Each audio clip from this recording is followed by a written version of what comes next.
ठाणे जिल्ह्यातील मुंबई लगत जवळपास 6,000 कोटीची जमीन, ज्याचे बाजार मूल्य 6,000 कोटी रुपये आहे, ही मूळ जमीन राज्य सरकारची असताना या मुंबईमधील 2 कंपन्यांनी संगनमत करून राज्य सरकारच्या दुर्लक्षामुळे ही जमीन गिळंकृत करायचा केविलवाणा प्रयत्न केलेला आहे। साधारणतः 254 एकर ही जागा आहे। यामध्ये the estate development, Meera real estate development यांची संयुक्त नावे ही जागा करण्यात आली आहे। यामध्ये 189 एकर मीरा रिअल इस्टेट आणि तदू आपला इस्टेट डेव्हलपमेंट व मीरा रिअल इस्टेट, आणि यापैकी 189.51 एकर आणि मीरा रिअल इस्टेटच्या नावाने 65.37 एकर। याबाबत माननीय उच्च न्यायालयाने या जमिनी, सरकारी जमिनी, मिठागराच्या जमिनी ज्या मूळ राज्य सरकारच्या होत्या, 48 पासून वारंवार या जमिनीच्या संदर्भात अभिलेखात फेरफार करण्यात आला। त्यानंतर यावरील 2ही कंपन्या सर्वोच्च न्यायालयात गेल्या। सर्वोच्च न्यायालयाने या मूळ जमिनीच्या संदर्भात जिल्हाधिकाऱ्याकडे निर्णय सोपवला। जिल्हाधिकाऱ्यांनी 18 नोव्हेंबर 2022 रोजी ही संपूर्ण जमीन 1900 प्रस्तुत जमिनीच्या मालकी हक्काच्या अनुषंगाने सर्वोच्च न्यायालयात दाखल झालेला सीए क्रमांक 6743/1996 मध्ये न्यायालयाने आदेशान्वये जमीन मालकी हक्का संदर्भात जिल्हाधिकारी यांच्याकडे अपील करावी असे निर्देश दिले। आणि 18 नोव्हेंबर 2022 रोजी जिल्हाधिकारी ठाणे यांनी या मीरा सॉल्ट वर्क्सचा या कंपन्यांचा दावा फेटाळून लावला आणि जमीन महाराष्ट्र शासनाकडे वर्ग करण्याचे निर्देश दिले। उक्त जमीन जिल्हाधिकाऱ्यांच्या निर्णयाविरुद्ध 8 ऑक्टोबर 2010 रोजी कोकण विभागाच्या आयुक्तांनी त्यांची मालकी जिल्हाधिकाऱ्यांच्या आदेशाविरुद्ध निर्णय देऊन या कंपनीच्या नावाने मालकी करण्याचा निर्णय दिला। या आदेशाला केंद्र सरकारने, त्यावेळेस केंद्र सरकारला लीजवर ही जमीन दिली होती। जिल्हा दिवाणी न्यायालयात आव्हान दिलंय आणि सदरचे स्पेशल सिव्हिल सूट क्रमांक 771/2011 हा दिवाणी न्यायालयाने त्यांचा निर्णय मेंटेनॅबिलिटी ज्युरिडिक्शनचा मुद्दा उपस्थित करून 13/4/2018 आदेशान्वये फेटाळला होता।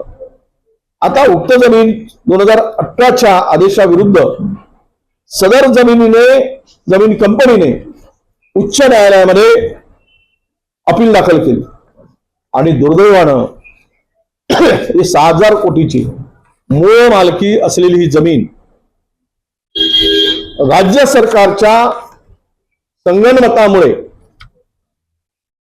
राज्य सरकारच्या हातमिळवणीमुळे 6,000 कोटीच्या मालकीची निर्णय सर्वोच्च न्यायालयाने घेतला। याचं कारण की राज्य सरकारने वकील हे झोपा काढत होते। हे सर्व रेकॉर्ड असताना हा रेकॉर्ड कोर्टापुढे का मांडला गेला नाही, न्यायालयापुढे का आणला गेला नाही? जर भक्कमपणे चांगले मोठे वकील नेमून ही बाजू जर मांडली असती तर कदाचित सर्व उच्च न्यायालयाचा निर्णय या संदर्भात कंपनीच्या बाजूने लागला नसता। परंतु सरकार कमी पडलं, वकील कमी पडले, यामागे राज्य सरकारची भूमिका ही सदिग्ध अशी भूमिका आहे। कारण 6,000 कोटी रुपयाची ही जमीन आहे आणि अशा स्थितीत आता आम्ही SLP दाखल करू वगैरे म्हणतायत. पहिल्यांदा या संदर्भात मदत करायची आणि प्रकरण बोंबाबोंब झाली की मग अपीलमध्ये जाण्याचा निर्णय घ्यायचा. अपीलमध्ये जाणार कधी, जाणार की नाही केवळ कागदावरच असणार की वेळ मारून येणार आहे. राज्य सरकार किती दिवसात अपीलामध्ये जाणार आहे सर्वोच्च न्यायालयात. एकीकडे राज्य डबघाईस आलेला आहे, आर्थिक दृष्ट्या राज्य संकटात आहे आणि अशा वेळेस राज्यावर कर्जाचा डोंगर वाढत असताना अशा प्राईम लोकेशनच्या जागा बिल्डरच्या, डेव्हलपरच्या मोठ्या प्रमाणामध्ये त्यांच्या घशात घालण्याचं काम महाराष्ट्राचं महायुतीचं सरकार करत आहे आणि राज्याला कंगाल होण्याच्या दृष्टीने पुढे नेत आहे असा आमचा आरोप आहे. म्हणून माझी स्पष्टपणे मागणी आहे की तातडीनं मोठे लायर लावून या जमिनीच्या संदर्भात अपील सर्वोच्च न्यायालयामध्ये गव्हर्नमेंटनी केलं पाहिजे आणि तिथे सर्व पुरावे जे काही कागद या बाजूचे आहेत, जिल्हाधिकाऱ्यापासून झालेले निर्णय आहेत. कारण ज्युरिडिक्शनचा विषय जो होता त्या ज्युरिडिक्शनच्या संदर्भात दिवाणी न्यायालयाने स्पष्ट सांगितलंय की माझं ज्युरिडिक्शन येत नाही. केंद्र सरकारने ज्यावेळेस निर्देश दिले जिल्हाधिकाऱ्यांच्याकडे तर जिल्हाधिकाऱ्यांनी ही जमीन राज्य सरकारची आहे असा निर्णय दिल्यानंतर वारंवार याकडे दुर्लक्ष करून डेव्हलपरचा, बिल्डरचा फायदा करायसाठी सरकार काम करत आहे हे यातून दिसत आहे. कंपन्या ज्या आहेत त्या कुणाच्या जवळच्या आहे काय सांगणार? नाही, या मोठ्या कंपन्या आहेत. असं आहे, कंपन्या कुणाच्या जवळ असण्यापेक्षा या कंपनीची किंमत जमिनीची ही 6,000 कोटीच्या जवळ आहे आणि 6,000 कोटी रुपयाच्या किमतीची ही जमीन जर राज्य सरकारला अंडर टेबल काही फायदा करून घ्यायचा असेल म्हणून दुर्लक्ष केलं असेल किंवा वकील जे यांचे एवढ्या मोठ्या प्रकरणामध्ये मोठे लायर लावायला पाहिजे. सरकारी वकील काय करत होते, का उत्तम बाजू मांडली नाही हा खरा प्रश्न इथे येतो. जर हे सर्व ठोस पुरावे असताना मांडले असते तर कदाचित न्यायालयाचा निर्णय राज्य सरकारच्या बाजूने लागला असता. भाऊ, या प्रकरणामध्ये केंद्र सरकारनं पाणथळ जमिनीमधून मिठागर काढले, राज्य सरकारला सगळे दिलेले आहे. आता या निकालामुळे थेट बिल्डरला जमीन मिळेल असा तुमचा दावा काय का? हे प्रकरण SP स्पेशल लीव्ह पिटिशन आहे आणि सुप्रीम कोर्टात जाण्याचं काही चिन्ह दिसत आहे का तुमच्याकडे? नाही, असं आहे की जर राज्य सरकार या संदर्भात जात नसेल तर आम्ही या विरुद्ध सुप्रीम कोर्टात जाण्याचा निर्णय घेतोय सुमोटो. कारण हे SLP दाखल करत असताना पुन्हा सरकारने जर काही दिरंगाई केली आणि त्याच्यावर हातूर चौकशी किंवा तातुरमातूर दाखवून त्यामध्ये या सगळ्या कंपन्यांना, रिअल इस्टेट कंपन्यांना, डेव्हलपर्सला फायदा करण्याचा जर प्रयत्न होत असेल तर मात्र हे स्पष्ट होत आहे की सरकार कुणाच्या बाजूने आहे. त्यामुळे या मिठागरांच्या जमिनी जरी होत्या तरी या मीठ वर्ष ज्यावेळेस पहिल्यांदा त्यांना लीज झाली या मूळ या जमिनी मीरा 60 वर्षच्या नावे अभिलेखात दाखल झाली. 48च्या पूर्वी दुसऱ्यांच्या नावाने होती. या अभिलेखात वारंवार बदल झाला पण जिल्हाधिकाऱ्यांची कुठलीही परवानगी त्याला त्यावेळेस नव्हती. ना 48 मध्ये होती, त्यानंतर झालेल्या अभिलेखामध्ये फेरफारामध्ये होती, कुठेच नव्हती.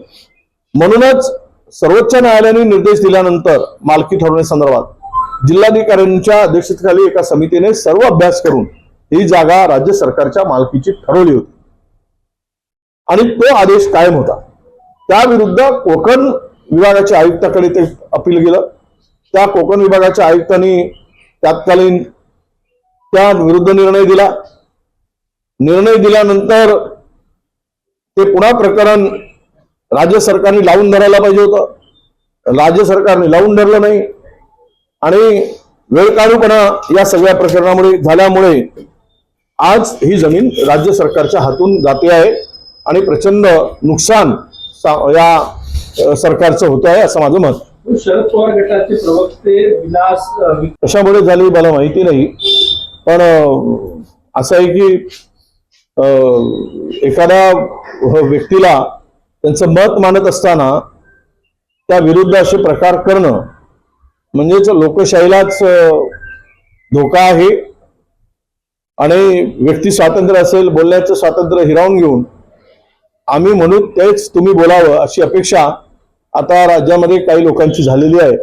त्यामुळे असे प्रकार होत आहेत, वाढत आहेत असं मला वाटतं. महाराष्ट्र मेडिकल काउन्सिलमध्ये कुठेतरी सत्ताधाऱ्यांचा पराभव झाला, त्यामुळे ते निवडणूक रद्द केली असा आरोप संजय राऊतांनी केला. कुठेतरी लोकशाहीची गळचेपी असा नाही, संजय राऊत बोलले ते बरोबर बोलले. तुम्ही मेडिकल काउन्सिलला स्वतःच्या मालकीप्रमाणे त्याचं गठन करण्याचा प्रयत्न केला.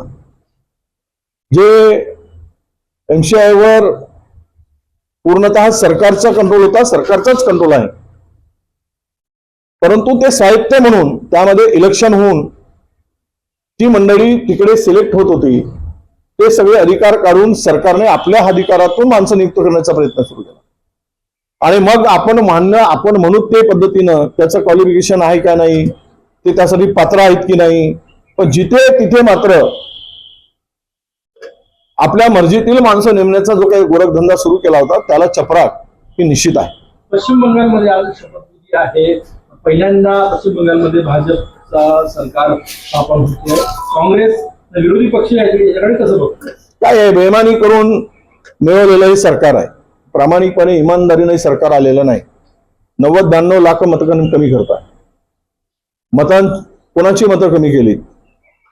आमच्याकडे एक SRP जवान आहे गडचिरोलीला, 15 वर्षापासून जवान आहे. त्याच्या कुटुंबातील सर्व मतदार वगळून टाकलेत, कारण तो अल्पसंख्याक होता म्हणून. तो म्हणतो की माझे आई वडील कुटुंब सगळ्यांचं काय मत वगळलं.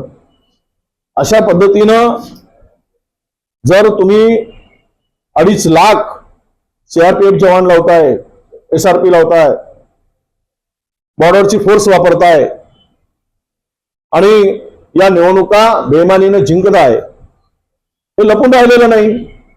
जे प्रकार पश्चिम बंगालमध्ये झाले, मत चोरी करून, मत वगळून सत्ताधाऱ्यांनी विरोधकांना नामशेष करण्यासाठी, हे अत्यंत गंभीर आहे. त्यामुळे ह्यांचा जो काही जल्लोष आहे हे नक्की मला वाटतं की बेईमानी करून करत असलेला जल्लोष आहे आणि मिळवलेली सत्ता आहे. त्यामुळे खरं तर भारतामध्ये अशा केंद्र सरकारच्या सत्तेचा दुरुपयोग करून जो वापर होत आहे त्यामुळे देशभरामध्ये नव्हे जगात आता चिंतेचं वातावरण निर्माण झालेलं आहे. तामिळमध्ये TVKला जवळ करून द्यायचे, जोमुखला दूर केल्यामुळे फक्त इंडियाकडे फूट पडण्याची शक्यता वर्तवली जाते. नाही, असं आहे की आमच्याकडे ते आघाडी नव्हतेच आणि एक सेक्युलर विचाराचा माणूस म्हणून विजय थलपतीला सगळं आम्ही मानतो, ते द्रमुकला मानतो. त्यावेळेस त्यांना सरकार गठन करण्यात कुठलीही अडचण येऊ नये म्हणून तो निर्णय आमच्या नेतृत्वाने घेतलाय, पक्षाने घेतलेला आहे. त्यामध्ये द्रमुकचं पूर्ण काही काडीमोड व्हावं असा आमचा अजिबात विचार नाही, पण एक सेक्युलर विचाराचा पक्ष त्या ठिकाणी सत्तेत आला पाहिजे. इतर पक्ष जो दुसरा काय AIADMK हा भाजपाच्या जवळ आहे, हा थोडंसं याला धर्मांध आणि जातीय विळख्यात तो अडकतो आहे. त्या अजगरांच्या तोंडात हा पक्ष चाललेला आहे आणि उद्या तिथेही धर्मांधता जातीयता पसरू नये म्हणून त्या ठिकाणी थलपतीचं सरकार यावं, विजय थलपतीचं एक चांगला निर्णय आम्ही घेतला. पण आता त्यामध्ये हे जे काय अडसर आणण्याचं काम राज्यपाल करत आहेत, तर राज्यपालांना अर्थात त्यांची भूमिका जी आहे ती भूमिका कोणाच्या इशाऱ्यावर आहे हे आता भारतातील लोकांना किंवा तामिळनाडूच्या तर लोकांना नक्कीच कळलं आहे. पण हे अशा प्रकारे इशाऱ्यावर राज्यपाल काम करतात हे मात्र संविधानाचा गाळ घोटणार आहे असं माझं मत. महायुतीकडून समन्वय समितीत बदल करण्यात आला, सरकारमधील समन्वय साधण्यानंतर मंत्र्यांची समिती. महायुती आता मंत्र्यामध्येच म्हणजे सुरू आहे की पहिले पक्षात समन्वय नव्हता म्हणून पक्षाची होती, आता मंत्र्यात समन्वय नाही आहे म्हणून मंत्र्यांची समिती. उद्या मुख्यमंत्री उपमुख्यमंत्र्यांमध्ये समन्वय नाही राहिला तर त्यांची वेगळी समिती. सध्या राज्यात हेच चाललेलं आहे, एकमेकाची जिरवण्याचं काम पद्धतशीर सुरू आहे. निर्णय फिरवले जातात पहिल्यांच्या मुख्यमंत्र्यांचे, आणि आताच्या मुख्यमंत्र्यांनी अनेक निर्णय फिरवले आहेत. त्यामुळे यामध्ये युद्ध नाही, पण मी शीतयुद्ध मात्र प्रचंड शिगेला पोहोचला आहे. त्याचं आता फक्त रूपांतर वारमध्ये होण्याची शक्यता आहे. तो कधी होईल याची आम्ही वाट बघतो. बोरिवलीमध्ये मागे मी विषय विचारला होता, एका पॅलेसमध्ये महसूल अधिकाऱ्यांनी चुकीचे नकाशे दिल्यामुळे कोट्यवधींचा फायदा झाला त्या बिल्डरला. हा ते प्रकरण आता चंद्रशेखर बावनकुळे साहेबांच्याकडे आहे. आम्ही चौकशी करा म्हणून मी पत्र दिलं होतं. ते 15 दिवसापासून काही अधिकारी, माझं मत आहे की बावनकुळेवर आणि त्यांच्या काही खालच्या अधिकाऱ्यांना घेऊन हे प्रकरण दाबण्याचा प्रयत्न करत आहे. यामध्ये 3 सोसायट्या होत्या. 3 सोसायट्याचे बिल्डर वेगळे होते. मागच्या सोसायटीला 20 फुटाचा रस्ता असताना त्यांनी पुढच्या 2 सोसायट्याला अटॅच असलेला 100 फुटाचा रस्त्याचा FSI घेतला. जी मधातली रिझर्व्ह लँड होती ती ज्यांचा त्याचा सुद्धा FSI घेतला, आणि हा अशा पद्धतीनं प्रचंड 500 कोटी रुपयाचा साधारणतः FSI त्या ठिकाणी मागच्या सोसायटीने यूज केला आणि नकाशे बदलले. जिल्हाधिकाऱ्यांनी स्पष्ट अहवाल दिला आहे की ते नकाशे खालच्या अधिकाऱ्यांनी बदलले, असं ते प्रकरण आहे.